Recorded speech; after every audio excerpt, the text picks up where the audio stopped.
안녕하십니까. 고생들이 많으십니다. 이거, 지금 피로 파괴의 SN 곡선에 대해서요. 스트레스하고 넘버죠.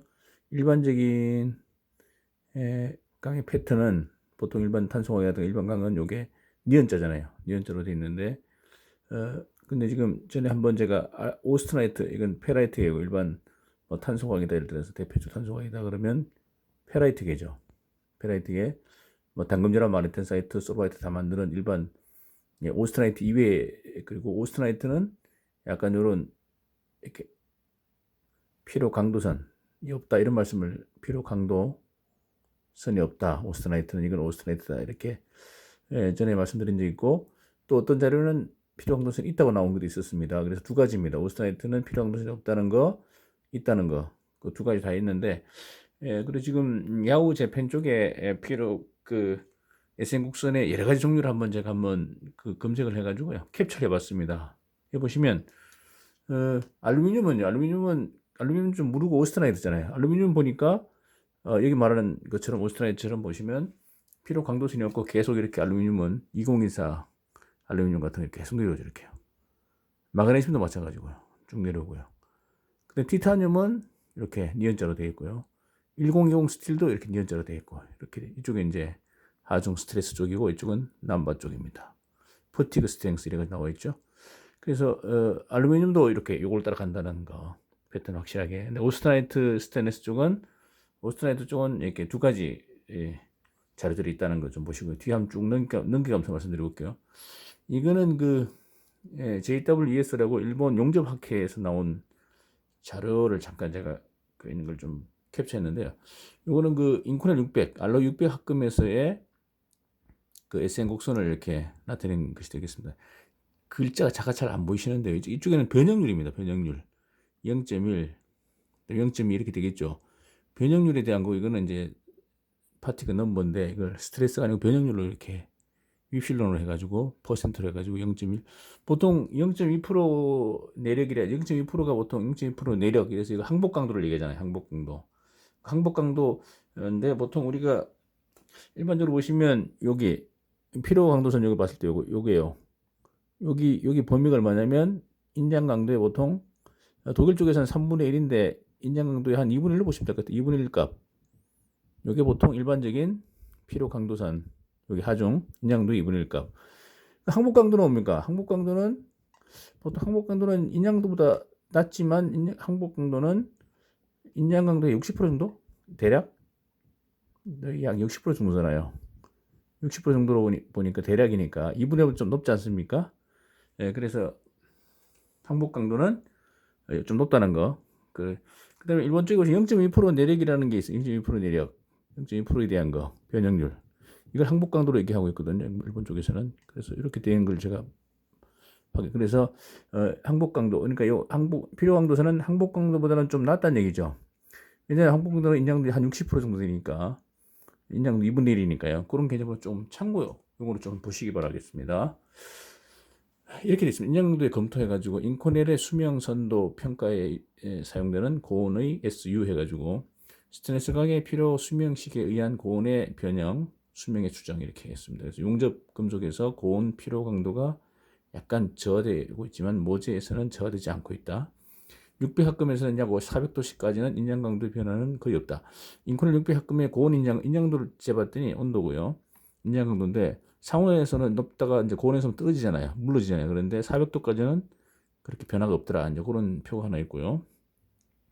인코넬은 스테인리스 강도와 동일하게 200도씨 이하의 데이터로 작성했다. 피로 수명 시계 고온의 인장 강도를 대입해서 피로 수명을 추정 가능하다. 이렇게 돼 있어요. 여기 보시면 이게 이제 인코넬의 잘 보이진 않지 않습니까? 온도별로 이렇게 316, 316도, 200도 뭐 이렇게 쭉 했는데, 인코넬 600 US 데이터 해가지고 이렇게 있는데, 여기 이제 변형률 값인데, 제가 볼 때는 0.1, 0.2 여기가 이제 항복 강도 같아요. 항복응력, 항복응력이니까. 예.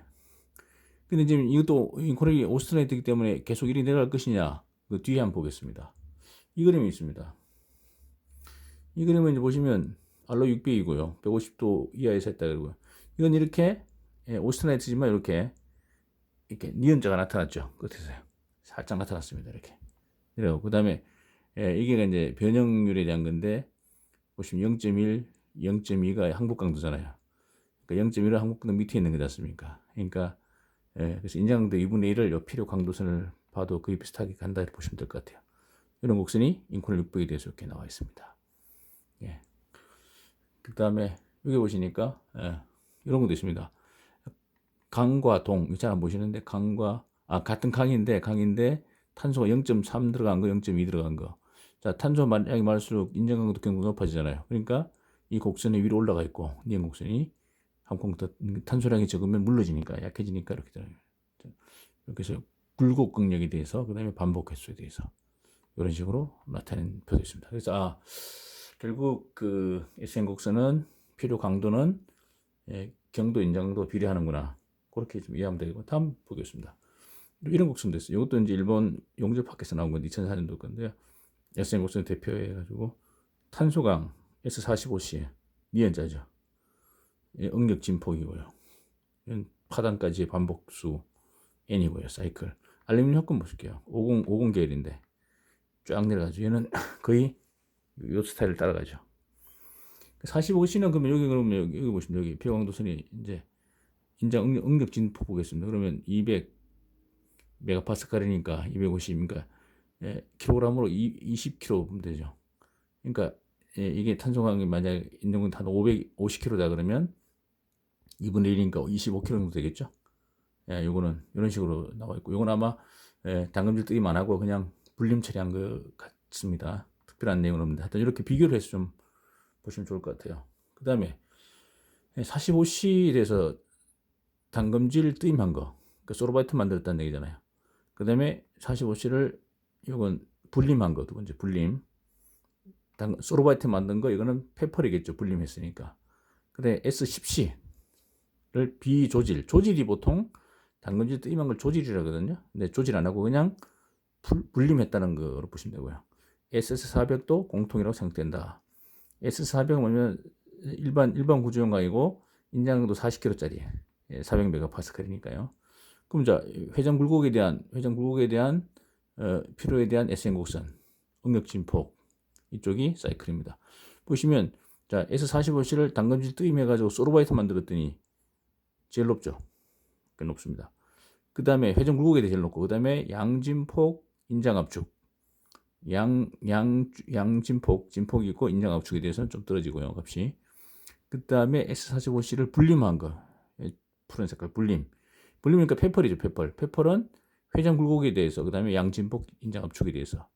그러니까 같은 회전 굴곡 보시면 이게 이렇게 떠집니다. 여기 20대 30대잖아요. 20에서 요게 20이면 여기 22겠네. 22. 그러면 22, 24, 26, 2, 4, 6, 80이니까 2, 4, 6, 80이니까 22 킬로그램 밀리미터 제곱으로 보시면 되고요. 킬로그램 밀리 제곱이죠.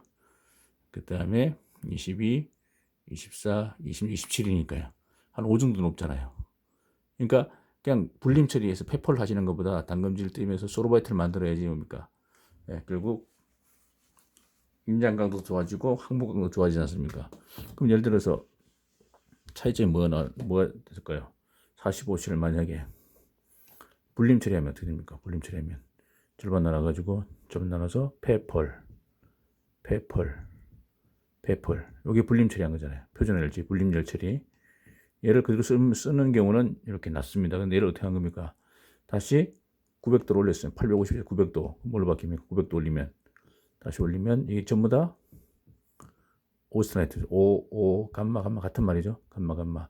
여기 FE3C는 다 분해돼 가지고 뱃속에 탄소를 다 박아놨죠. 이렇게 S45C고요. 45C 0.4W 뱃속에 다 박혔습니다. 얘를 순행하면 어떻게 됩니까? 순행 당금질 하면 다다다다다다다다다다다. 얘는 페 플러스 펄, 페라이트 플러스 펄라이트, 페펄로 보시면 줄여서요. 얘는 오스트라이트고 얘는 마르텐사이트죠. 100% 마르텐사이트. 이렇게 그냥 쓸 수 없으니까 띠임이죠. 띠임 4단계 띠임 구조형광이니까 띠임 4단계인데 뭡니까? 이거는 온도를 4단계는 원래 400에서 A1 직하까지인데 A1 넘어가면 안 됩니다. 직하까지인데 고장력 볼트 같은 경우는 추천 최적이 600에서 650도였죠. 스프링은요, 볼트 이렇게 보시고, 축 같은 거 보시고, 스프링은 좀 강해야 되니까 450에서 500도로 같은 다 4단계 때입니다. 이게 어떻게 됩니까? 다 빠져나와가지고 조대 입상 시멘타이트. 그러니까 요 하얀 건 페라이트고, 요건 시멘타이트잖아요. 시멘타이트인데 모양이 조대 입상이니까 밑에 잘 안 보이시네요. 하얀 건 페라이트, 요건 시멘타이트입니다. 자, 위에 페플 보세요. 페플 보시면 층상 시멘타이트, 층상 시멘타이트. 얘는요, 입상 시멘타이트. 누가 더 어떤 충격이 강할까요? 얘가 강합니다. 얘는 이렇게 입으로 충격받으면 깨집니다. 길쭉길쭉하니까 약합니다. 얘가 강합니다. 그래서 이게 그 유명한 소르바이트죠. 소르바이트, 꿈의 조적 소르바이트. 이렇게 했더니 훨씬 좋다는 거죠. 예, 그렇게 좀 나머지들은 좀 보시면 되고요. 자, 이렇게 약한 애들은 떨어지더라. 이게 항복 강도가, 그러니까 피로 강도선이 떨어지더라. 이렇게 보면 되겠죠. 그런 개념이고. 여기 보시면 이제 S45C 강의 피로 한도와 알루미늄 합금의 넘버 10의 8성의 시간 강도의 값을 구해 봅시다. 뭐 이렇게 됐죠. 이런 것도 또 구하는 것도 있습니다. 보시면 절강 재료 S45C 이게 불림제 꺾이는 점 불림제고요. 예, 불림제니까 페펄이죠. 페펄. 알루미늄 합금은 쭉 내려오죠. 이게 꺾이는 점이 없죠. 2024 여기 두랄루민 쪽이죠. 근데 45시간은 피로 한도가 280메가파스칼 나오고 피로 한도선이 결국 인장강도 2분의 1이잖아요. 여기 이 값이 알루미늄은 110이 나왔어요. 메가파스니까 나누기 10 하면 11, 28 이렇게 되는 거죠. 화살표는 N은 12.7성까지의 파단되지 않은 것을 나타냈다 이렇게 되어 있고 12.7성까지는 파단되지 않았다. 8성이 여기 있잖아. 7성까지는 그거는 알루미늄 합금하고 차이가 많이 나죠 이게. 근데 알루미늄 합금은 오스테나이트고 얘는 완전히 그냥 이게 꺾인 피로 강도선이 없다는 거예요. 좀 잘 이렇게 표시해주고 있습니다. 이것도 볼게요. 45C 그다음에 신소재를 만들었다. 이건 하나의 어떤 걸 비교한 건데 45C는 이렇게 되어 있으면 신소재 만들었더니 올라갔다. 이게 우측 상방 올라가는 게 제일 좋죠. 그만큼 강도도 올라가고 반복수도 올라가니까 이 니은자가 오른쪽 상방 올라가는 게 좋은 겁니다. 예, 피로에 강하다. 이건 영강이고요. 피로 한도선이고요. 보시면 듀랄루민 아까 20계열 알루미늄이잖아요. 이건 미파단 파괴 이렇게 돼 있고 이쪽은 파괴 안 됐다, 미파괴됐다 그런 거잖아요. 그러니까 듀랄루민도 마찬가지 이렇게 보시면 니은자가 없잖아요. 피로 한도선이라고 계속 내려옵니다. 그러니까 실용상의 피로 한도선 이렇게 여기서 얘기해 주고 있네요. 이렇게 여기 10의 5성으로 되어 있네요. 10의 5성 강도 이렇게 가지고 이렇게 비교한 거. 이것도 참고로 보시면 되겠죠. 얘도 볼게요. 알루미늄 보세요. 알루미늄 쫙 해서 강도선이 이렇게 뚜렷하게 나타나지 않지만 이쪽에 이제 피로 강도선이라 이렇게 앞에 보듯이 이런 식의 실용상의 피도 12.7성 이상을 피로 한도선이라 이렇게 피로 한도 이렇게 보고 있습니다. 실용상에. 그래서 스틸 이렇게 끊임없이 계속 수평선이니까 여기는 강은 이렇게 돼 있다. 니은자로 좀 보시고. 여러 가지 있습니다. 여기 보시면 이제 오스나이트는 원래 제가 알루미늄은 완전히 이렇게 돼 있는데 이제 일반 316도 이렇게 됐다고 말씀을 드린 그런 자료가 있는데 여기 보시면 여기는 보세요. 꺾였어요. 그래프가. 304L 꺾였죠. 316도 꺾였고요. 3103은 좀 더 높이 있고요. 이거 좀 강한 거죠. 크롬이 좀 많이 들어가 있고요. 그래서 이런 식으로 어떤 비교할 수 있는 자료도 있다는 거죠. 그래서 우리가 오스트나이트도 이런 자료가 있기 때문에 무조건 오스트나이트는 이렇게 됐다 보기에는 어렵습니다. 두 가지 다 우리가 참고를 하되 일단 오스트나이트는 어떻게든 얘도 보세요. 꺾인 선이 약간 수평선이 약간 내려오잖아요. 이렇게 내려오는 거 보니까 오스트나이트 그래도 페라이트 보기에는 좀 약하구나. 피로에 대해서. 왜냐하면 오스트나이트 자체가 어떻습니까? 충분율은 74% 조밀하지만 이게 원자들이 미끄럼되는 정도 조밀하게 보이잖아요. 오스트나이트 조밀하게 보이지만 어떻습니까? 센터가 비어 있다 보니까 이쪽에서 밀을 때 원자들이 움직이는 저항을 받는 애들이 좀 없어요. 이게요. 중심이 비어 있다 보니까 경도도 낮고요. 그런 개념이죠. 페라이트에 보시면 BCC는 보시면 센터에 한 마리가 떡 있다 보니까 이 원자를 밀면 얘가 딱 걸리잖아요. 지금 이게 딱 쐐기처럼 박혀 있어가지고 이게 딱 걸립니다. 그런 식으로 경도가 높아진다는 거죠. 이거. 충전이 낮더라도 구조상 이제 그런 개념으로 같이 좀 이해해서 같이 보시면 좋을 것 같고요. 이것도 용접 밖에서 나온 건데 보시면 소스 304 해가지고 얘는 이제 보시면 뚜렷하게 거의 이제 뚜렷하게 비슷하게 이런 식으로 약간 내려가면서 100% 수평선이 아니더라도 약간 이렇게 내려가면서 이렇게 나타난 걸 봤습니다. 예, 이렇게 보시고요. 예, 메카니컬 퍼티그 해가지고 쭉 나와 있고 여러 가지 좀 이렇게 이걸 참고로 좀 보시면 될 것 같아요. 예, 가상 응력 진폭을 이용해서 기계적 피로 균열 발생 반복수의 선도와 비교하면 열 피로 균열 발생 거동과 기계적 피로 균열 발생 거동은 일치한다. 뭐 이런 어떤 열적 그다음에 기계적인 것을 같이 이렇게 한번 그림을 나타낸 것 같아요. 온도 나와 있고요. 288도. 참고로 보시면 이게 이제 보시면 메가파스칼이잖아요. 메가파스칼이고 그러면 이 100이니까 그러니까 나누기 10이니까 12죠. 10. 100이잖아요. 그러면 여기 한 뭐 10, 보통 그 상공사 같은 경우에도 인장도 한 500 정도, 50km 나오거든요. 50km 나오니까 보통 25km 보면 되겠죠. 여기 필요한 도선을 25km 정도 보시면 될 것 같습니다. 자, 얘는 이제 하이스쿨 푸티그 해가지고 데이터 해가지고요. 쭉 보시면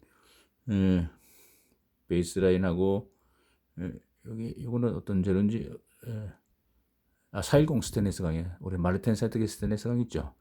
마르텐 사이트 410 스테인리스 강에 그 요게 나타낸 그림입니다. 제일 좋은 게 필요성도 제일 높은 게 보시면 레이저 쇼피닝 레이저 피닝 한 겁니다. 그 다음에 SCC가 있고 액티브 코로전이 있지만 레이저 피닝이 되어 있기 때문에 예. 레이저 피닝 이건 쇼피닝 그 다음에 SCC 액티브 코로전 그 다음에 이건 베이스라인 플러스 이렇게 이제 비교한 건데 자 피닝 표면에다 쇼피닝 같은 걸 하면요 피닝을 하면 압축력이 증가되면서 피닝하면 이게 올라갑니다. 우상방으로 올라가 피닝 쇼피닝이 좋습니다. 그래서 표면에다 압축 주면 이게 피로 강도선이 올라간다는 거. 똑같은 재료인데도 이렇게. LPB가 아마 정확히 설명은 안 나와 있는데요. 레이저 피닝으로 보시면 될 것 같습니다. 그냥 일반 쇼피닝 구슬로 한 거고 얘는 레이저로 한 거. 그 차이가 있다는 거. 이건 안 한 거. 쇼피닝이죠. 여기 보시면 약간 두 개는 별로 차이가 없어요. 별로 크게 차이인데 여기 좀 떨어지고요. 근데 레이저 피닝한 게 훨씬 높네요. 예, 레이저 피닝한 거. 이것도 참고로 그냥 보시면 될 것 같습니다. 보시고요. 그 다음에 철강 재료하고 청강 재료 이렇게 니언자인데 알루미늄 등의 비철 금속은 이렇게 돼 있다. 이렇게 돼 있다는 거 하나 참고로 보시면 될 거예요. 그다음에 요거는 그 침탄 질화 처리제 2번, 1번 침탄 처리제 있는데 2번 보시면 경도가 높잖아요. 경도 높고 그다음에 내부 경도, 그다음에 유효 경화층 깊이 해가지고 자, 경도가 높으니까 2번이니까 훨씬 그러니까 경도하고 비례한다 그랬잖아요. 올라가면 오른쪽 방향으로. 이것도 참고로 한번 보시면 될 것 같고요. 엄청 복잡하게 해놨는데 보시면 여기 예, 고사이클 필요 평가 조사 및 예, 과제 정리해가지고 고사이클 필요 평가 사례 해가지고 이것도 쭉 나와 있고 뭐 이제 탄소강 그다음에 저하건강 이렇게 전부 다 이런 식으로 SN 곡선을 이렇게 만들어 놨다는 거. 근데 여기 보시면 이렇게 되어 있습니다. 설계 피로 선도에 동향해가지고 NRC 환경 피로 평가에 관한 가이드 해가지고 2007년도 6월 NUREG 뭐 이렇게 나와 있고 당시에 아스메의 설계 피로 선도에 대해서 오스트나이트 게스트네스 강 수명이 짧다, 좀 가혹하다, 이제 엄격하다 그런 뜻인데 수명이 짧다 이렇게 본 겁니다. 엄격하게 봐서. 그러니까 오스트나이트가 좀 약하다는 건 이쪽에서 다 얘기를 한 것 같습니다. 그래서 그러나 탄소강, 저하건강은 수명이 길다, 짧다, 길다. 그러니까 오스트나이트 자체가 일단 경도가 좀 낮고 구조상 중심 빈 조직이다 보니까 중심이 비어 있다 보니까 원자들이 이동이라든가 이런 미끌림 이런 데 좀 잘 되다 보니까 일단 오스트나이트는 짧다는 것을 이렇게 항상 염두에 두고 있다는 거. 그다음에 오스트나이트 스테인리스 강에 대해서는 아스메에서는 발생 응력에 의해 세 종류의 커브를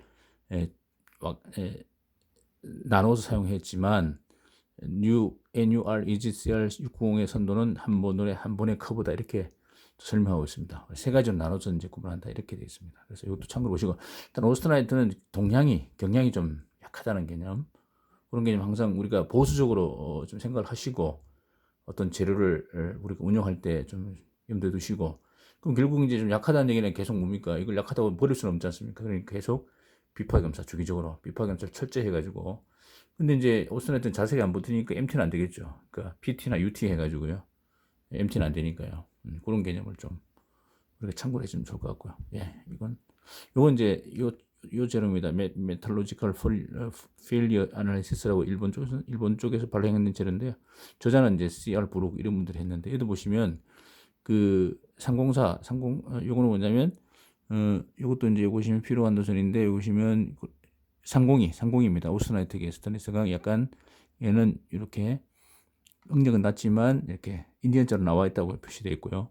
그 다음에 요걸 보면 18파스텔에서 304를요. 304를 얘는 어떻게 한 거냐면 그냥 보시면 그 온도별로 저온 마이너스 196도, 그 다음에 얘는 25도 그렇게 했는데, 이게 왜 이렇게 높냐면 얘는요, 이걸 어떻게 했냐면 인장 강도가 221만 psi, 그러니까 1448 뉴턴 메타니까 뭡니까 메가파스칼이니까, 이거는 144kg까지 냉간 가공, 그러니까 상무사는 한 해봐야 50 정도밖에 안 되거든요. 근데 140까지 올린 건 뭐냐면 냉간 인발 해가지고 강제로, 그러니까 냉간 인발로 찌그러뜨린 거죠. 변형시키면서 얘들이 뭡니까, 그러니까 가공유기 마르텐 세트를 만든 거예요.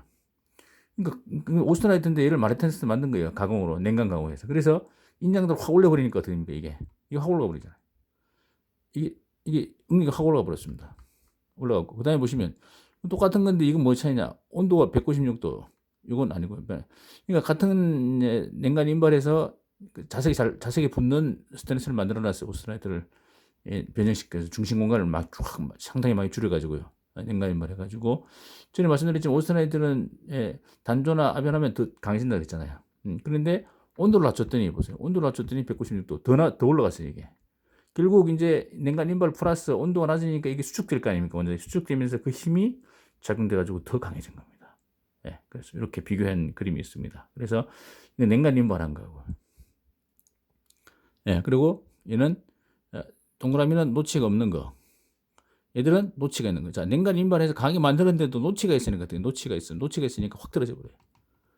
강할수록 표면이 강할수록, 경도가 높을수록 강도가 높을수록 노치의 영향이 크기 때문에 그냥 떨어져 버립니다. 그래서 노치는 있으면 안 된다는 거. 자, 이거 노치 없는 건데 온도 196도, 얘는 25도. 낮을수록 더 강해지더라, 오스트라이트. 그런 차원으로 우리가 조금 이해를 하시면 좀 이해하는데 좀 도움이 될 것 같습니다. 네, 감사합니다.